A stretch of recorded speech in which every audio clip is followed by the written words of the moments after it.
رسول اللہ کے ساتھ رہنا چاہیے تھا. ہم ان سے جو ہے تبرہ کرتے ہیں, ہم ان سے دوری اختیار کرتے ہیں. نہیں بھائی, یہ کردار جو ہے وہ اچھا نہیں کیا لوگوں نے کہ رسول اللہ کو چھوڑ دیا اور میدان جہاد سے بھاگ. لیکن لمحہ فکریہ یہ ہے کہ جہاد فروع دین میں کون سے نمبر کی چیز ہے؟ چھٹے نمبر کی چیز ہے. اول نماز, دوسرے روزہ, تیسرے حج, چوتھے زکوٰۃ, پانچویں خمس, چھٹے جہاد. تو جو چھٹے نمبر سے بھاگ رہا ہے اس کے اوپر تو ہم لعنتیں کر رہے ہیں, اور جو پہلے نمبر سے بھاگ رہا ہے, جو سجدوں سے بھاگ رہا ہے, جو نمازوں سے بھاگ رہا ہے, جو مسجدوں سے بھاگ رہا ہے, سمجھیے اس کے اوپر کیسی لعنت ہونی چاہیے. ایک ساتھ پڑھ دیں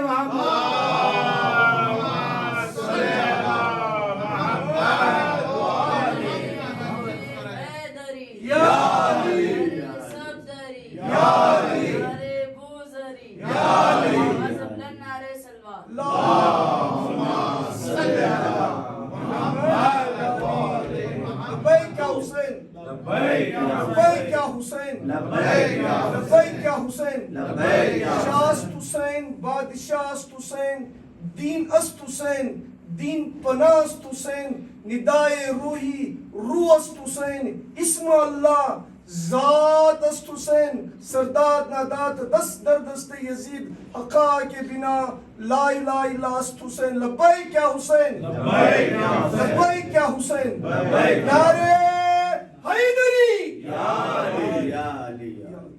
تو عزیزان محترم, بات یہ چل رہی تھی کہ جنت میں جانے کے لیے وہ کون سی چابی ہے کہ جو ہمارے پاس ہونی چاہیے جس کے ذریعے سے جنت کا تالا کھولا جا سکتا ہے. رسول اللہ نے فرمایا 73 فرقے میں صرف ایک ہی فرقہ جنت میں جائے گا, دوسرا فرقہ جنت میں نہیں جائے گا. اب یہاں پر ہمارے لیے یہ لمحہ فکریہ بنتا ہے کہ ہم اس میں غور کریں اور سوچنا شروع کریں کہ وہ کون سی چیز ہے کہ جو جنت میں جانے کا باعث بن سکتی ہے. تو آپ نے کہا کہ بھائی نماز ہو سکتی ہے, چونکہ نماز تو سب سے پہلی چیز ہے, اول نماز ہے.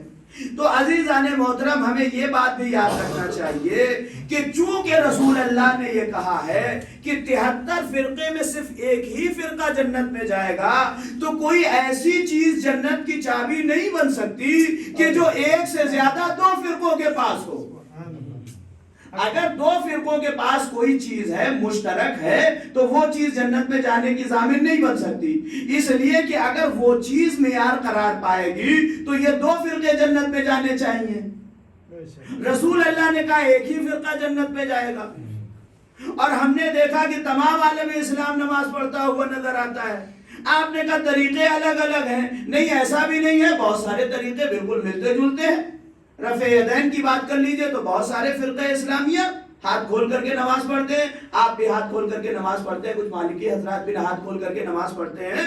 تو عزیزان محترم, ایک ایسی چیز کہ جو ایک سے زیادہ 2 فرقوں میں ہو, وہ چیز باعث نجات نہیں بن سکتی.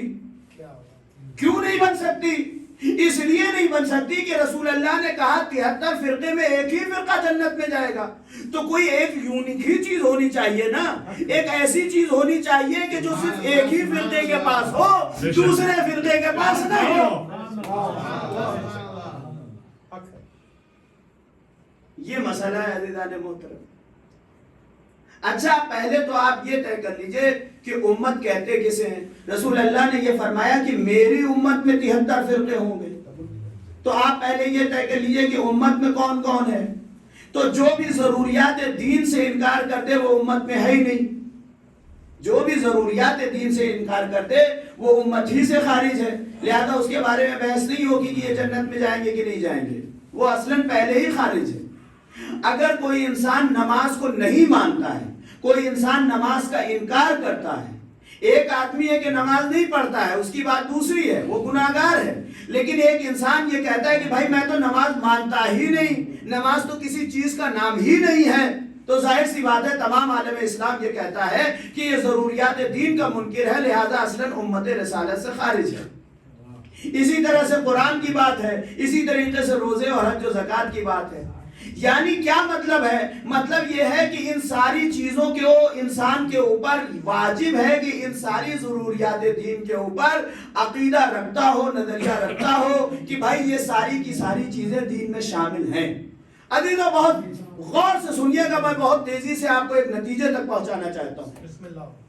بہت ہی تیزی سے، بہت ہی حساس مرحلہ ہے عزیزان محترم۔ میں نے جب اس حدیث کو پڑھا کہ صرف ایک ہی فرقہ جنت میں جائے گا تو واقعہ میں بتا رہا ہوں کہ پسینے چھوٹ گئے کہ آخر کیا کیا جائے کہ ہمیں وہ پتہ لگے کہ وہ فرقہ کون سا ہے اور وہ چیز کون سی ہے کہ جس کی بنیاد پر انسان جنت میں جانے کا حقدار بنے گا۔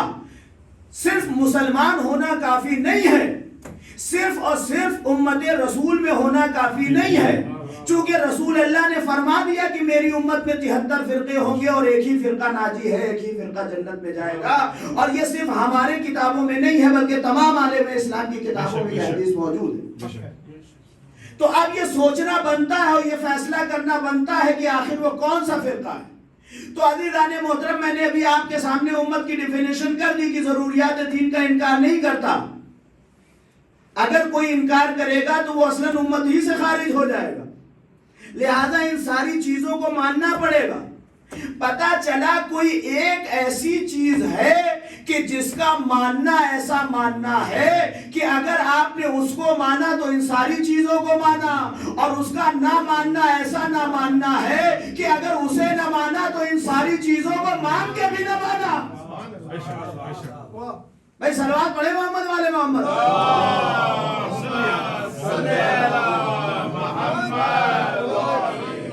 بھائی نماز کا آپ انکار نہیں کر سکتے، روزے کا آپ انکار نہیں کر سکتے، خمس و زکوٰۃ کا آپ انکار نہیں کر سکتے، حج کا انکار نہیں کر سکتے، قرآن کا انکار نہیں کر سکتے، کعبے کے قبلے ہونے کا انکار نہیں کر سکتے۔ یہ ساری چیزیں آپ مان رہے ہیں، تو کوئی ایک ایسی چیز ہونی چاہیے نا کہ جس کا ماننا ایسا ماننا ہے کہ اگر آپ نے اس کو مان لیا تو ان ساری چیزوں کو مان لیا، ان ساری چیزوں کا ماننا آپ کے لیے مفید ہو جائے گا۔ اگر اسے نہ مانا تو ان ساری چیزوں کو مان کر کے بھی نہ مانا، کوئی چیز ایسی ہونی چاہیے نا۔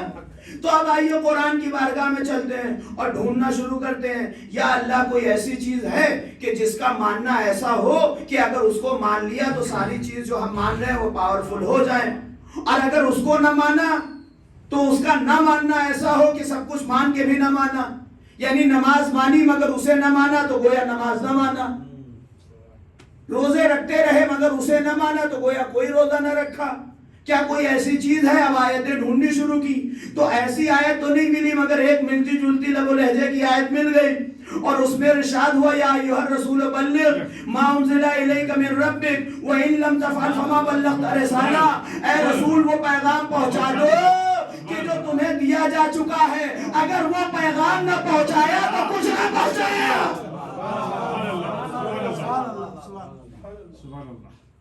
غدیر کے دشمنوں پہ لعنت۔ اب دیکھیے یہ بات مل گئی ہے، ایک آیت مل گئی ہے۔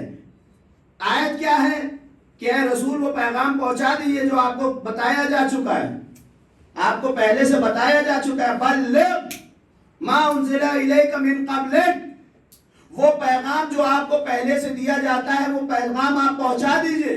وَإِن لَمْ تَفْعَلْ فَمَا بَلَّغْتَ رِسَالَةَ، اگر آپ نے یہ پیغام نہ پہنچایا تو کچھ بھی نہ پہنچایا۔ اللہ اکبر، اللہ اکبر۔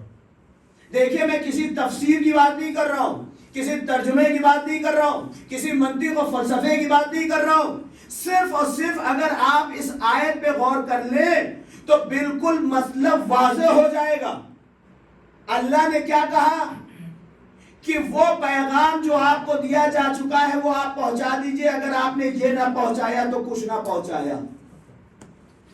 یہ کب کہا جاتا ہے کہ اگر آپ نے یہ نہ پہنچایا تو کچھ نہ پہنچایا؟ یہ کب کہا جاتا ہے؟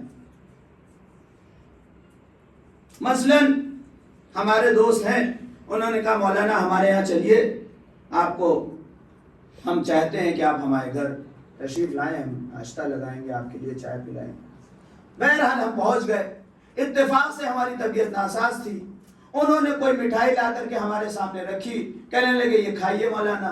ہم نے کہا نہیں بھائی طبیعت آج ٹھیک نہیں۔ کہ مولانا اگر آپ نے یہ نہ کھایا تو کچھ نہ کھایا. تو آپ بتائیے کیا مجھے یہ کہنے کا حق نہیں ہے کہ میں آپ سے کہوں کہ بھائی صاحب آپ نے کھلایا ہی کیا ہے جو آپ یہ کہہ رہے ہیں کہ یہ نہ کھایا تو کچھ نہ کھایا. اگر میں آپ کے گھر گیا, آپ نے ایک مٹھائی رکھی, میں نے انکار کر دیا بھائی نہیں کھا سکتا, آپ نے کہا مولانا یہ نہ کھایا تو کچھ نہ کھایا, تو مجھے یہ پوچھنے کا حق ہوگا نا کہ بھائی صاحب آپ نے مجھے کھلائی کیا کہ جو کہہ رہے یہ نہ کھایا تو کچھ نہ کھایا. لیکن میں آپ کے گھر گیا, آپ نے ایک مٹھائی کھلائی اور پھر دوسری برفی کھلائی اور پھر دال موٹ کھلائی اور پھر چائے میں پلایا, کچھ حلوہ بھی کھلایا, اور پھر جب ہو گیا میں نے کہا بھائی بس ہو گیا میں چلتا ہوں. انہوں نے نہیں مولانا صاحب رکیے ذرا سا ایک سیکنڈ.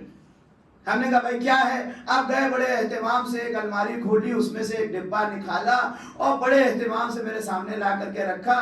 مولانا یہ میری والدہ نے مجھے بنا کر کے بھیجا ہے اور میں یہ چاہتا ہوں کہ اس میں سے ایک چمچہ آپ کھا لیں. ہم نے کہا نہیں بھائی بہت کچھ کھلا چکے ہیں, میرا پیٹ بھر چکا ہے, میں بالکل نہیں کھاؤں گا. کہا مولانا اگر آپ نے یہ نہ کھایا تو کچھ نہ کھایا.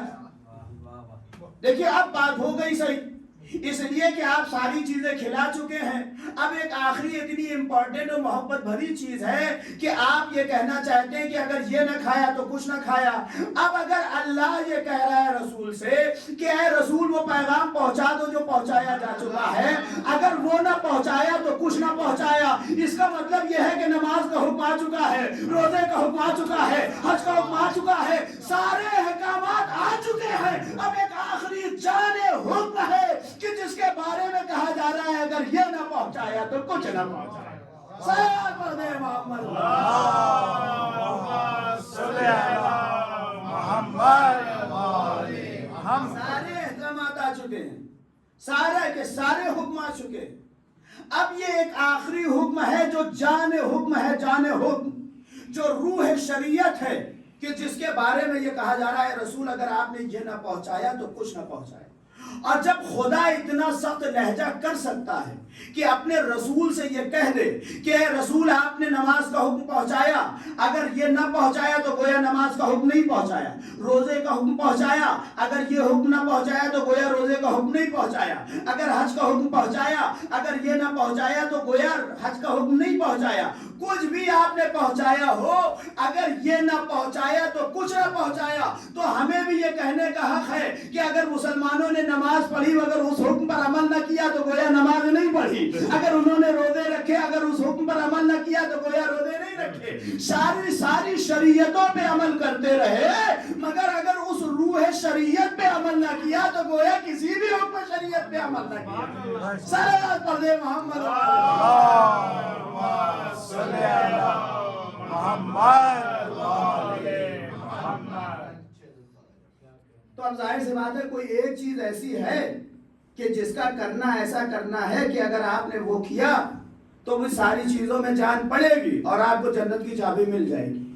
اور اگر آپ نے اسی کو چھوڑ دیا تو گویا کہ شریعت کے کسی حکم پر عمل نہ کیا, آپ کو جنت کے گیٹ سے واپس کر دیا جائے گا. چونکہ رسول اللہ نے کہہ دیا کہ 73 فرقے ہوں گے, ایک ہی فرقہ جنت میں جائے گا. تو وہ ہے کیا آخر؟ بھئی آیت تو قرآن کی یہ ہے نا کہ یا ایھا الرسول بلغ ما انزل الیک من ربک, اے رسول وہ پیغام پہنچا دو جو تم کو دیا جا چکا ہے. اگر وہ پیغام نہ پہنچایا تو گویا کوئی پیغام کوئی کار رسالت انجام ہی نہ دیا. تو یہ پیغام ہے کیا, کس سے پوچھا جائے؟ ظاہر سی بات ہے کہ جبریل ہے, جبریل آیتیں لاتے ہیں, انہی سے چل کے پوچھا جائے.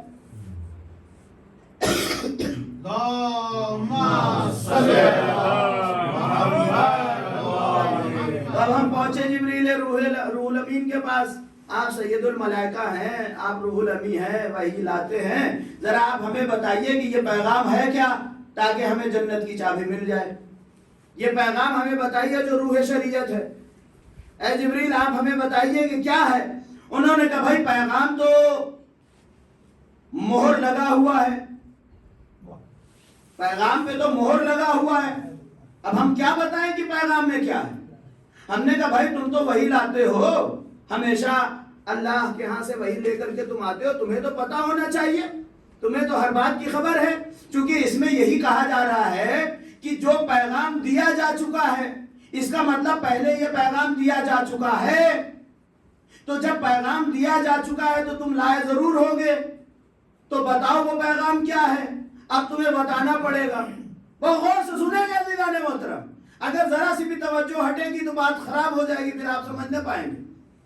تو عزیزان محترم، ہم نے جبرائیل سے کہا کہ بھائی تم پیغام لاتے رہتے ہو، ٹھیک ہے، لب پہ مہر ہے، پیغام میں یہ بات نہیں بیان کی گئی ہے کہ وہ پیغام کیا ہے، مگر آپ ہی تو پیغام لاتے ہیں اور یہ پیغام پہلے سے دیا جا چکا ہے۔ چونکہ اللہ یہ کہہ رہا ہے نا کہ ما انزل الیک من قبلک، جو آپ کے اوپر پہلے سے نازل کیا جا چکا ہے، تو پہلے سے جب آ چکا ہے تو آپ بتائیے، آپ ہی لاتے ہیں۔ تو عجب نہیں جبرائیل کہیں کہ اچھا ہم جو پیغام لاتے تھے وہ سارے موقع تمہیں یاد ہیں، اور وہ موقع بھول گئے کہ جب وحی کا پانے والا بلایا گیا تھا آسمان پر، سبحان الذی اسری بعبدہ لیلا من المسجد الحرام الی المسجد الاقصی، جب وحی کا پانے والا آگے بڑھتا رہا، دنا فتدلی فکان قاب قوسین او ادنی، آگے بڑھتا رہا سدرۃ المنتہا پہ پہنچا، تو وہ منزل وہ تھی کہ جہاں میں نے بھی اپنے ہاتھ جوڑ لیے اور یہ کہا کہ اگر میں اب ایک پر انگول بھی بڑھوں تو میرے پر جل جائیں گے۔ صلوات پڑھے محمد والے محمد۔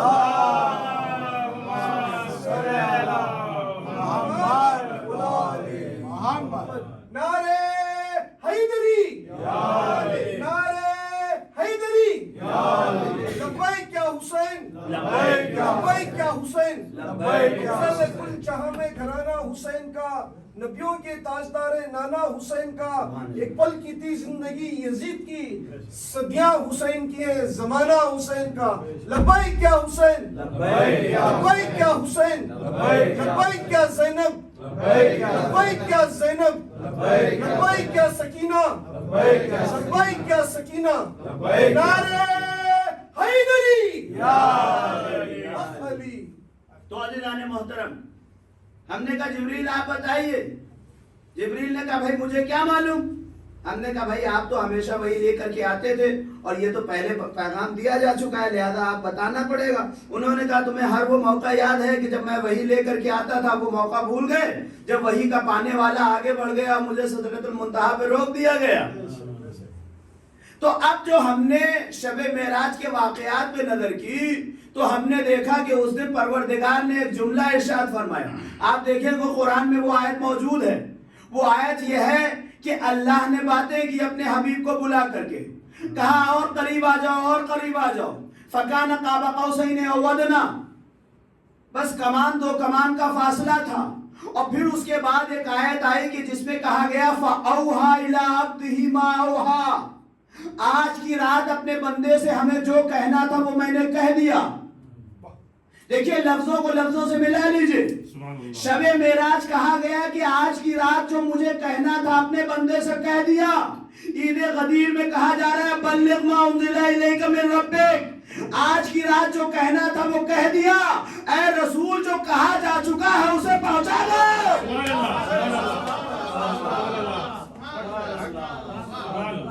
پتا چلا کہ غدیر خون کا جو پیغام ہے وہی شب معراج کا پیغام ہے۔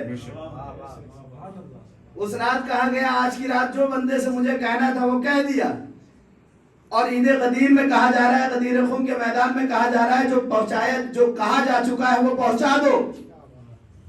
اب اگر میں اپنی کتابوں سے بتاؤں تو آپ مجھے ٹوک دیں گے، لیکن میں عالم اسلام کی کتاب سے بتاتا ہوں، تفسیر در منصور سے بتاتا ہوں، اس میں یہ لکھا ہوا ہے کہ جب یہ آیت نازل ہوئی تو رسول اللہ نے مجمع کو روکا اور کہا کہ جو آگے بڑھ گئے انہیں بلایا جائے، جو پیچھے رہ گئے ان کا انتظار کیا جائے۔ جب سارا مجمع آ گیا، رسول اللہ نے اونٹوں کے کجاووں کا ممبر بنایا اور ممبر پہ تشریف لے گئے، اپنے ہاتھوں پہ علی کو اٹھایا اور کہا من کنت مولا فہذا علی مولا، جس کا میں مولا ہوں اس کے یہ علی مولا ہے۔ پتا چلا کہ روح شریعت یہی ولایت علی ہے۔ صلوات پڑھ دے محمد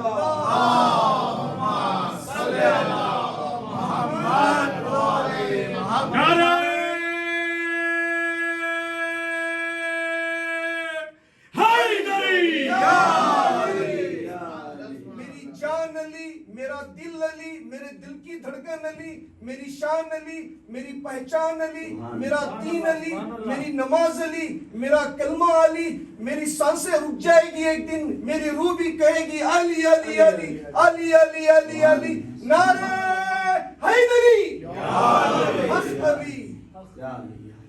تو عزیزان محترم یہ روح شریعت ہے، لیکن یہ بات یاد رہے، یہ لمحہ فکریہ ہے کہ ہمیشہ انسان کو یہ بات یاد رہے کہ اس کا ماننا اور چیزوں کے ماننے کے ساتھ ہے۔ اگر کوئی صرف اور صرف ولایت علی ماننے کی کوشش کرے اور بقیہ چیزوں کو چھوڑ دے تو اس کو بھی جنت کی چابی نہیں ملے گی، لہذا وہ بھی ماننا ہے اور یہ بھی ماننا ہے۔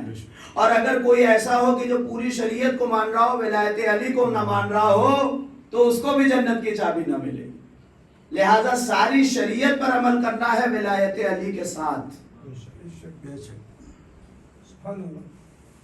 عشق حیدر ہے تو قرآن کی دل آزاری نہ کر، عشق حیدر ہے تو قرآن کی دل آزاری نہ کر، بے عمل رہ کے محبت کی اداکاری نہ کر۔ عشق حیدر ہے تو قرآن کی دل آزاری نہ کر، بے عمل رہ کے محبت کی اداکاری نہ کر۔ اے مسلمان، تجھ سے کہتا ہے یہ پیغام غدیر، تو غدیری ہے تو پھر مقصد سے غداری نہ کر۔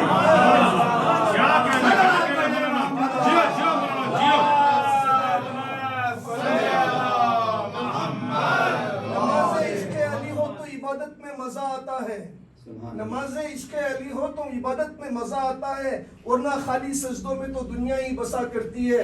تیرے سجدے تجھے کہیں کافر نہ بنا دے اے واحد، تو جھٹا کہیں اور ہے، سوچتا کہیں اور ہے۔ نعرہ حیدری۔ ہاں عزیزان محترم، دیکھیے یاد رکھیے کہ جن کے پاس جنت کی یہ چابی تھی، جن کے پاس روح شریعت تھی، انہوں نے کربلا کے میدان میں ہمیں عمل کر کے دکھایا۔ وہ ایک منزل امتحان میں کبھی وہ پیچھے نہیں ہٹے، انہوں نے سارے مقاصد کو پورا کیا۔ ہاں عزیزان محترم، مجھ سے کہا گیا ہے کہ میں جناب رباب کا مرثیہ ہوں، میں کچھ سوچ کر کے اور آیا تھا، لیکن بہرحال اس سے کہا گیا ہے تو میں انشاءاللہ خواہش تکمیل کروں گا، اور جو مجھ سے کہا گیا ہے میں وہ مصائب پڑھوں گا۔ لیکن میرے ذہن میں ایک گوشہ مصائب کا آیا ہے، اور وہ بس آپ تصور کر لیجئے تو میرے خیال سے مال مجلس ادا ہو جائے گا۔ بس میں اسی چیز کی طرف اشارہ کروں گا اور مصائب کو تمام کر دوں گا۔ عزیزان محترم، آپ نے یہ محسوس کیا ہوگا کہ جب انسان کی شادی ہوتی ہے اور اس کی بیوی ہوتی ہے، تو جب بھی انسان باہر سے آتا ہے، گھر کے اندر آتا ہے، اور گھر میں مائیں ہیں، بہنیں ہیں، شوہر کی جو ماں ہے، بہن ہے، اور دیگر عورتیں ہیں، بزرگوار ہیں، تو وہاں پہ عورتیں دوڑ کر کے اپنے شوہر کے پاس نہیں آتی، کیونکہ حجاب مانے ہوتا ہے، شرم و حیا ہوتی ہے، لہذا وہ بیٹھ کر کے انتظار کرتی ہیں جب میرا شوہر آ جائے گا تو میں اس سے خیریت پوچھوں۔ لہذا آپ نے یہ دیکھا ہوگا کہ اگر خدا نخواستہ کبھی ایسا ہو کہ شوہر باہر جائے، اس کی طبیعت خراب ہو جائے، ہاسپٹل اس کو جانا پڑے، اب ظاہر سی بات ہے گھر میں بیوی بڑی بے چین ہوتی ہے اور بڑی بے قرار ہوتی ہے کہ میرے شوہر کی طبیعت خراب ہو گئی، وہ ہاسپٹل سے آ رہا ہے، لیکن جب گھر میں آتا ہے تو دل تو اس کا چاہتا ہے کہ جا کر کے ملے، اپنے شوہر سے پوچھے، ان کی خیریت پوچھے، لیکن اگر بہنیں ہوتی ہیں اور مائیں ہوتی ہیں تو وہ اپنے آپ کو روک لیتی ہے۔ سب سے پہلے بہن آگے بڑھتی ہے، اپنے بھائی کو گلے لگاتی ہے، خیریت پوچھتی ہے، بعد میں بیویاں پوچھا کرتی ہیں۔ عزیزو، رباب کے اس مرثیے کو بھی محسوس کیجئے، اس مصائب کو محسوس کیجئے کہ جب بھی حسین کربلا کے میدان میں جاتے تھے، تیروں کے سوفاروں کی بارش میں جاتے تھے، زخمی ہو کر کے واپس آتے تھے، تو رباب کسی پشت خیمہ کے پیچھے اپنے آپ کو چھپا لیتی تھی اور چھپ چھپ کے اپنے والی وارث کو دیکھتی تھی۔ زینب دوڑ کر کے آگے بڑھتی تھی، حسین کو گلے لگا دیتی تھی، میرے بھیا یہ زخم تازہ تمہارے بدن پہ کہاں سے آ گیا میرے بھیا؟ مگر رباب گھٹ گھٹ کے روتی تھی، شرم و حیا مانے تھی نا، اس لیے رباب آگے نہیں بڑھتی تھی۔ عزیزو ایک موقع ایسا آیا ہے کہ جب رباب آگے بڑھی ہے، آپ کو پتا ہے وہ کون سا موقع ہے؟ وہ موقع ہے کہ جب حسین لاش علی اصغر لے کے آئے تو آواز دی رباب، اب رباب دوڑتی ہوئی آئی ہے۔ عزیزان محترم، چونکہ حسین مسلسل دیکھ رہے تھے کہ جب میں آتا ہوں تو رباب شرم و حیا کے مارے ادھر نہیں آ پاتی، ہمیشہ زینب آ جاتی ہے۔ عزیزو علی اصغر کو حسین کے آغوش میں جناب زینب نے دیا تھا، اگر حسین نہ پکارتے تو جناب زینب ہی دوڑ کر کے آتی، مگر یہاں پر مصلحت امام نے یہ چاہا کہ رباب کو بلایا جائے، لہذا رباب دوڑتی ہوئی آئی، آواز دیا میرے لال امثلو کا ینہار، اے میرے لال کیا تیرے جیسے بچے بھی ذبح کر دیے جاتے ہیں؟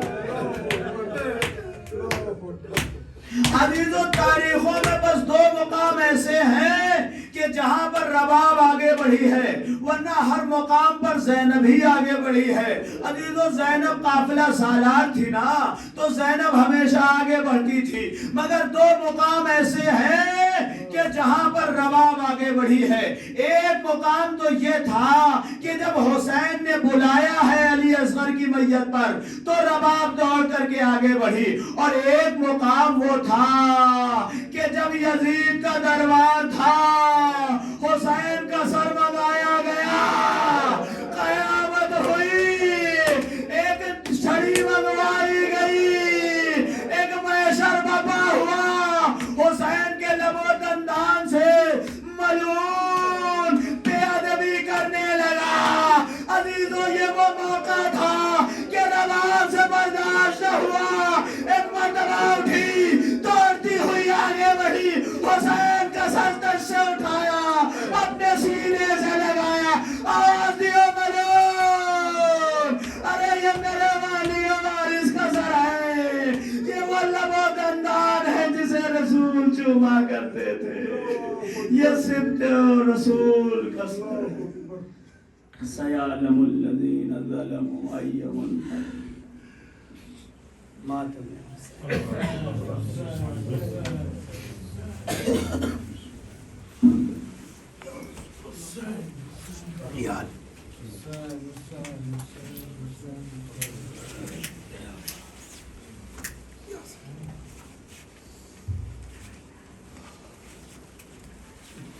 سینا کی نوک سے دروں سے ظلم ڈھایا گیا، سینا کی نوک سے دروں سے ظلم ڈھایا گیا، سینا کی نوک سے دروں سے ظلم ڈھایا گیا۔ بہن کو بھائی کی ہے، بہن کو بھائی کی میت سے یوں اٹھایا گیا، سینا کی نوک سے دروں سے ظلم اٹھایا گیا، سینا کی نوک سے دروں سے ظلم اٹھایا گیا۔ وہ جس نے کیس کو سوارے تھے سامنے